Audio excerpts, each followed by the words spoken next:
Europe 1 Soir. 19h, 21h, Pierre de Villeneuve. Avec jusqu'à 21h, Gilles Boutin, bonsoir. Bonsoir, Pierre. Journaliste au Figaro. Bonsoir à Alexandre Malafaille. Bonsoir Pierre de Villeneuve. Fondateur du laboratoire d'idées Sinopia. Et nous accueillons Sacha Bellissa. Bonsoir. Bonsoir. Responsable au Centre d'analyse du terrorisme. Deux actualités dans une seule. Salah Abdeslam qui se dit prêt, j'allais dire contre toute attente, à rencontrer les victimes du 13 novembre pour ce qu'il appelle une démarche de justice restaurative, et en même temps son ex-compagne, dont on a soupçonné qu'elle avait fourni la clé USB sur laquelle il y avait du contenu djihadiste et du contenu justement pour commettre des attentats, a été mise en examen et écrouée. Alors, quel est le but, selon vous, vous qui analysez justement les comportements des djihadistes, des terroristes en France, de ceux qui s'apprêtent à commettre des attentats. Qu'est-ce qui se passe aujourd'hui dans la tête de Salah Abdeslam? Il veut se faire de la publicité. Quelle est l'idée derrière tout ça? Écoutez, je ne sais pas. Je pense en tout cas que le djihadisme n'est absolument pas un phénomène psychiatrique et que ces individus en fait sont pleinement engagés dans une cause. D'ailleurs, quand vous assistez en fait à l'ensemble de ces audiences, eux vous le rappellent, ils ont pleinement conscience de la lutte civilisationnelle dans laquelle ils s'engagent, et je ne crois absolument pas à la possibilité de déradicalisation d'un individu qui de surcroît a participé aux pires attentats sur le sol français. Est tellement fort, la cause est tellement forte qu'il peut se passer des années, l'individu ne reviendra jamais en arrière. Bah écoutez, j'en doute. Honnêtement, j'en doute. Je pense que évidemment tous ces mécanismes que la justice a essayé d'ailleurs de mettre en place pendant des années de justice restaurative. Qu'est-ce que c'est la justice restaurative, justement? C'est le fait de prôner l'échange entre bourreaux et victimes. C'est quelque chose qui peut évidemment être fait. Il y a des cas qui ont été faits, que vous avez analysés? Pas à ma connaissance. On sait que certains parents de victimes ont souhaité parler avec des parents de leurs bourreaux. Pour leur demander pourquoi, tout simplement. C'est peut-être, et c'est un choix évidemment qui est très personnel et qui est difficile à commenter. En revanche, sur la déradicalisation de Salah Abdeslam, on ne peut que en douter fortement. Alexandre Malafaille. Oui, alors moi je pense en effet comme vous qu'il y a assez peu de chances que tout ça soit très sincère. Et je pense que malheureusement, ces gens-là nous ont très bien compris, ils sont très bien préparés, très formés à ce qu'ils vont faire. Il suffit de regarder leur parcours, les séquences d'entraînement. Ils connaissent bien notre pays, bien nos failles, et ils savent aussi comment les médias servent de caisse de résonance. Et je pense que Salah Abdeslam joue avec nous. Il continue à se servir de notre appareil médiatique, de ses relais à l'extérieur, pour continuer à finalement à semer une espèce de forme de terreur au travers de dire tiens, j'ai envie d'aller rencontrer les victimes. En fait, une espèce de présence. En fait, il n'accepte pas de sortir du jeu. Or, c'est quelqu'un qui, pour pas mal de monde, dans les quartiers, mais aussi au Proche-Orient, est une figure de héros. Donc on devrait vraiment le censurer, ne plus lui donner la parole, ne pas laisser sortir de trucs comme ça, parce que ça n'a absolument aucun sens. La justice restaurative vise à permettre que la personne responsable reconnaisse les torts causés. Bon, ça, je parle sous votre contrôle, Sacha Bellissa, il peut reconnaître ce qu'il veut, mais le pense-t-il vraiment? Ça, c'est une autre affaire. Que la victime puisse exprimer l'impact de l'acte subi. Là, c'est pareil. Est-ce qu'on parle à un mur ou pas? Que les deux parties et parfois la communauté puissent envisager réparation, dialogue, apaisement. Pardonnez-moi, mais on vit dans... C'est quoi? C'est une mauvaise blague? C'est le monde des bisounours? Pourquoi diable a-t-on même envisagé un tel mécanisme? Mais encore une fois, je pense que c'est ce qui a fait en fait défaut à notre justice depuis tant d'années. C'est... De croire que par des leviers psychologiques ou des discussions, on pourra trouver justement la solution pour désengager ces individus. Sauf que, encore une fois, la majorité des individus qui sont partis à l'étranger pour faire le djihad, on avait calculé une statistique avec le Centre d'analyse du terrorisme, on avait regardé le cas de 200 individus qui étaient partis en Afghanistan et au Pakistan dans les années 2000. Plus de 60% d'entre eux s'étaient réengagés dans la cause djihadiste.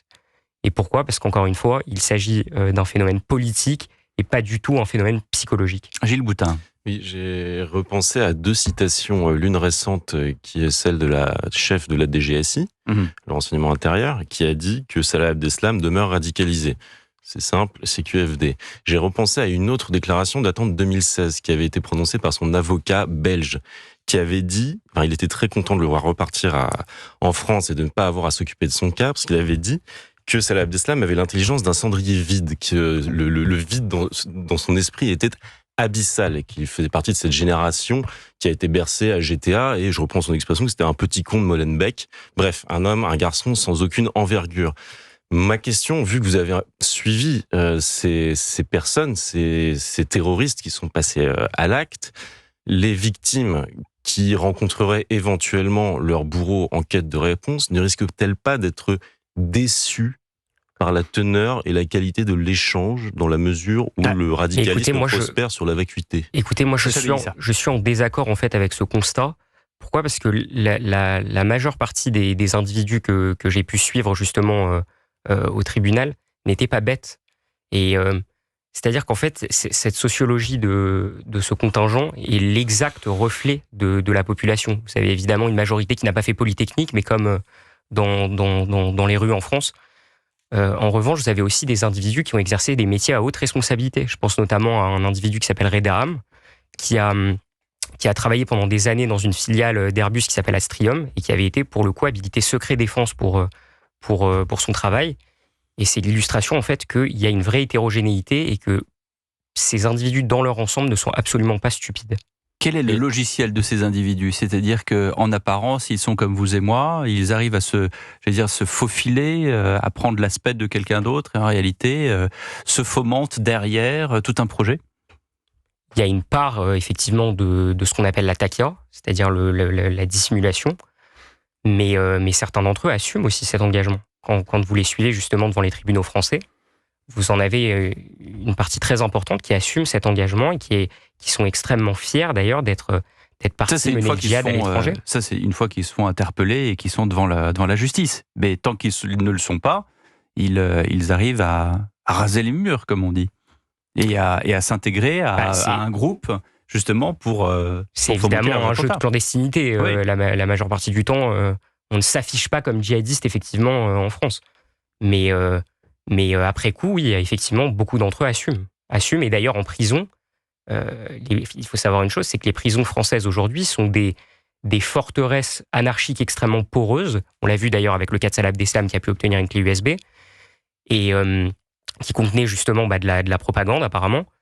Et en fait, ces djihadistes et ces islamistes sont extrêmement respectés en prison. Quel est le profil des djihadistes d'aujourd'hui, Sacha Bellissa ? Est-ce que ce sont forcément, des personnes issues des banlieues ? Est-ce que ce sont des personnes qui sont au contact de la communauté islamiste ? Beaucoup. Est-ce qu'ils fréquentent des mosquées, forcément ou pas ? Beaucoup sont issus, effectivement, d'une migration arabo-musulmane, mais pas que.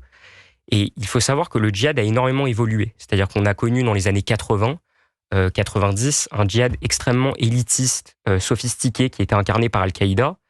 À partir des années, justement, de l'époque des attentats du 13 novembre, on a assisté à une massification du phénomène, avec un djihad qui est devenu extrêmement populaire, un exode de près de 2000 adultes qui sont partis en Syrie.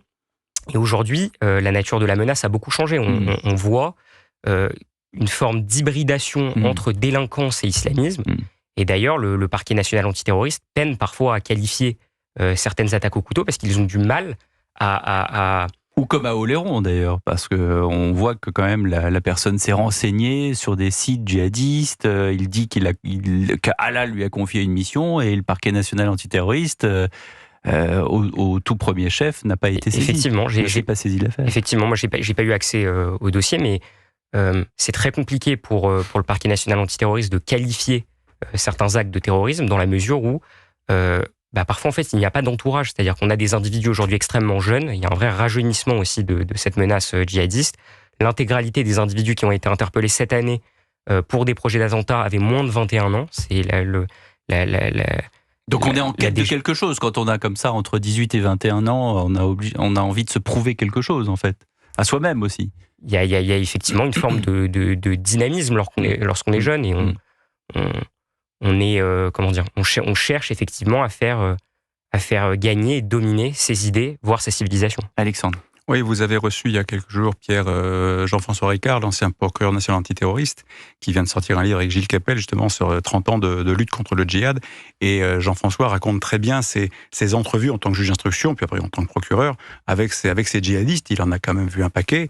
Et en fait, il a été assez frappé par la banalité de ces gens. C'est-à-dire qu'en fait, individuellement, voilà, ils sont absolument presque ectoplasmiques, quoi. Ils n'ont pas de personnalité particulière, rien d'exceptionnel. Par contre, il y a au fond d'eux une détermination profonde. C'est pour ça qu'on doit se défier. Et c'est ce qui rend Jean-François Ricard très inquiet par rapport aux libérations. Parce que comme on est dans un système qui est un état de droit, qui fixe des règles et qui permet à tout un chacun d'avoir l'espoir de sortir, il ne faut pas croire qu'au bout de 3 ans, 5 ans, 10 ans, vous avez une chance d'avoir des gens en face de vous qui sont complètement rétablis. Et ça, c'est un vrai sujet de fond, parce que le lavage de cerveau qui est pratiqué par ce système islamiste, qui permet d'aller de petit à petit d'une forme de contre-société en idéal, mais jusqu'au près d'être martyr, c'est quelque chose dont on revient très difficilement. Sacha Bélissa. L'un des problèmes majeurs, justement, dans notre gestion de ce phénomène, c'est que la justice française a fait le choix, pendant près de 20 ans, en fait, de correctionnaliser l'intégralité des dossiers en lien avec des filières djihadistes. C'est-à-dire qu'on a un arsenal judiciaire très important en France, mais la justice française a correctionnalisé ces dossiers, ce qui a limité les quantums de peine à 10 ans d'emprisonnement. Et pour certains d'entre eux, certains dossiers auraient pu être criminalisés. Vous voulez dire que ça passe devant le parquet général au lieu de passer devant le parquet national antiterroriste? Et en fait, si vous voulez, aujourd'hui, en plus de ça, vous avez une vraie décorrélation entre la peine encourue, la peine prononcée et la peine exécutée. C'est-à-dire que vous encourez 20 ans de prison, vous prenez 10 ans de prison et vous faites 5 ans de prison. Ça, c'est le grand problème de la réponse pénale, et il en est souvent question dans cette émission. Gilles Boutin. Et beaucoup s'en émeuvent. Et pardon, je veux juste dire que beaucoup s'en émeuvent au niveau des droits de l'homme, des avocats. Les pauvres gens, ils ont fait leur temps. C'est un dogme. C'est totalement dogmatique. Il faut leur donner une deuxième chance, bien sûr. Gilles Boutin. Je m'interroge sur l'état de la menace aujourd'hui venant de l'extérieur. À l'origine, les auteurs des attentats du 13 novembre arrivaient de Syrie, ils avaient combattu là-bas. Aujourd'hui, on sait que l'État islamique a quelques milliers, peut-être 3000 hommes encore qui opèrent en Syrie. Il y a une nouvelle plateforme qui semble se créer en Afrique subsaharienne. Il y a également l'Afghanistan. Les attentats contre Moscou provenaient de l'État islamique qui est basé en Afghanistan. Donc, quelle est aujourd'hui la possibilité qu'il y ait une nouvelle projection de personnes depuis l'étranger, ou alors, en tout cas, quel est le niveau d'interaction entre ces zones de commandement extérieur et des personnes qui pourraient agir sur notre sol? Écoutez, le djihad est un jeu de séquences, c'est-à-dire que après la défaite militaire et territoriale de l'État islamique en Syrie en 2017, ces organisations sont restées sur ces théâtres d'opération. L'État islamique persiste en Afghanistan et Al-Qaïda aussi. L'État islamique est moins en odeur de sainteté avec le nouveau régime taliban. Aujourd'hui, les capacités de projection de ces organisations existent, elles persistent, mais